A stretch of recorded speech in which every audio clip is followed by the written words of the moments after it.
31 জুলাইয়ের মধ্যে জুলাই সনদ ঘোষণা করতে সরকারের প্রতি দাবি জানিয়েছে ইনকিলাব মঞ্চ। দাবি মানা না হলে ৩রা আগস্ট কফিন মিছিল নিয়ে সচিবালয় ঘেরাওয়ের কর্মসূচি দিয়েছে তারা। পরাগাজিমের রিপোর্ট।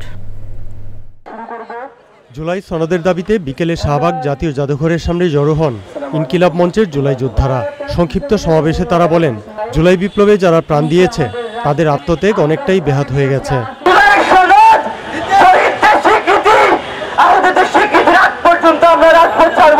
জুলাইটা কারো বাপের না, আমার না, জুলাইটা এনসিপির না, জুলাইটা ডক্টর ইউনূসের না, জুলাইটা শুধু জুলাই যোদ্ধাদের। জুলাই থেকে জুলাই চলে আসলো, তা আজকে পর্যন্ত আমরা জুলাইয়ের যে সাংবিধানিক স্বীকৃতি, জুলাই ঘোষণাপত্র কিংবা জুলাই সনদ তার কোনো অগ্রগতি কিংবা সরকারের তরফ থেকে আমাদেরকে ক্লিয়ার কাট কোনো স্টেটমেন্টই দেওয়া হয়নি। বক্তৃতার পর তাদের দাবি পেশ করতে হেয়ার রোডের দিকে যেতে চাইলে কাকরাইল মোড়ে ব্যারিকেড দেয় পুলিশ। সেখানে পরবর্তী কর্মসূচি ঘোষণা করে ইনকিলাব মঞ্চ।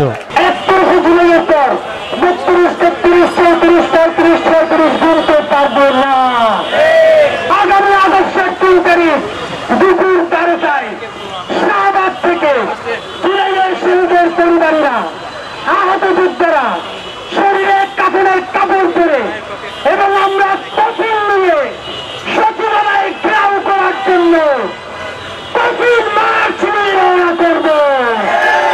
দাবি ঘোষণার পর সন্ধ্যা 6টার দিকে কর্মসূচি স্থগিত করেন তারা। তবে দাবির সমর্থনে মাসব্যাপী সচেতনতা কর্মসূচি চলবে বলে জানানো হয়। আজিম, চ্যানেল আই, ঢাকা।